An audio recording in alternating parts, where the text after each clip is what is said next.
All right, so let me tell you what happened. Raising 6 boys is challenging. It is day in, day out work. Every morning we wake up early so we can get ahead of the day and get all of our stuff taken care of. Got to make breakfast for 6 people, 6 lunches. Got to make sure that 6 boys have their backpacks and their shoes and their socks. And why don't you have any socks? How in the world do you not have any socks? Where are your shoes?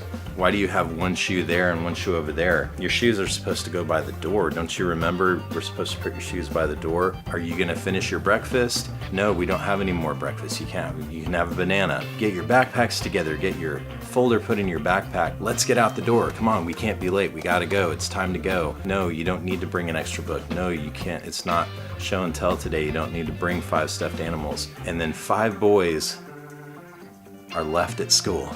There's only 1 at home. This is time where we can get our work done. We can maybe get some of the stuff done around the house that we need to do. And then 5 boys come home from school and it's just a rush of energy and tell me about your day and let me show you this thing in my folder. And no, don't forget, you got to put your shoes in the basket by the door. Put your shoes in the basket by the door like I tell you to every day for the past 575 days. Make sure you put your lunch containers in the sink so that I can wash them. Put your folders on the counter. I don't want to look at that right now. I'm going to look at it later. Just put your folder on the counter. Put your backpack away and get your book so you can sit down and have a little bit of reading time before you do your homework. Got to make sure you do your homework. I've got to sit here and help you do your homework even though I need to clean these lunch containers and start getting things ready for dinner. Maybe I get a little bit of time to play and run around with you in the afternoon.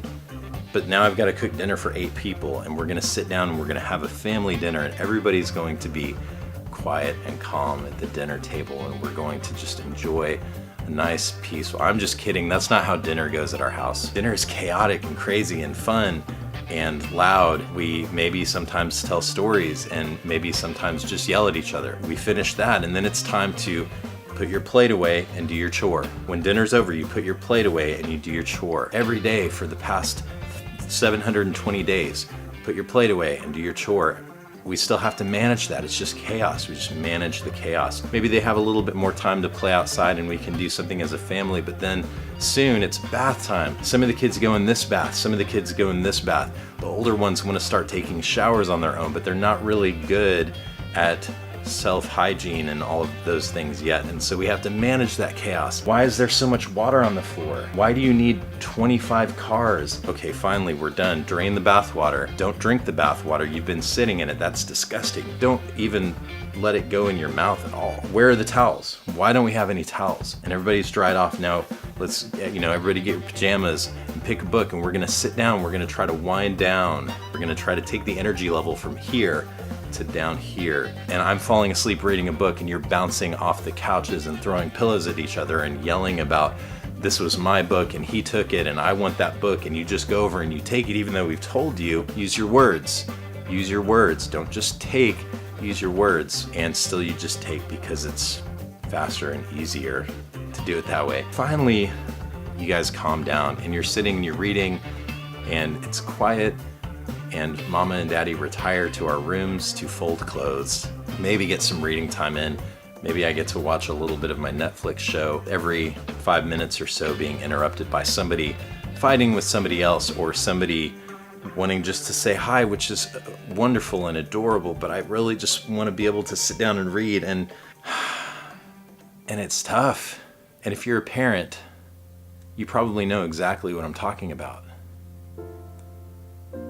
Having kids is wonderful. I love our family. It's just a joy every single day, even the hard stuff, even the tedious day in, day out stuff. It's a joy every day. I love our crazy, creative, wild, energetic family, and I wouldn't trade any of it for the world. But every once in a while, we just need a little bit of a break. So a while ago, my parents offered to take the 5 oldest boys away for the weekend to do some fun stuff with them. And then Rachel's parents agreed to take the youngest away for the weekend. And it was the same weekend we had no kids. Because every once in a while, you want to just get in the van and go. Instead of getting in the van and wondering, why aren't all 6 of my children in the van already? And why do you need to go back in to use the bathroom? Because I asked you 20 times before we got in the van if you needed to go, and you said no, and now you're telling me you do. And so, sure enough, now that you need to go, 5 other children need to go to the bathroom, and we're never going to leave. And sometimes you just want to be able to get in the van and leave and not worry about agendas or schedules or making sure that all of your children have all the things that they brought with them, or that they're even strapped in the way they're supposed to in the van. And you don't want to count calories. We went and we ate meals out, and we didn't worry about whether or not our food had too many calories or whether or not we needed to split a plate so that we weren't eating too many calories. We didn't count calories. We just had a good time. And I don't feel guilty for 1 second, because when these rare opportunities come up, gosh, parents, help is hard to come by. So when help comes into your world, it's just a breath of fresh air, and you've got to take it. You have to. You got to take it. We're so, so grateful to the people in our lives who help. We love our family. We love who we are with our kids. But it's nice to remember every once in a while who we are without them, because it helps us to be better versions of ourselves when we're all together. Speaking of this weekend, in the next video, I'll show you what we did with our weekend without kids. So stay tuned.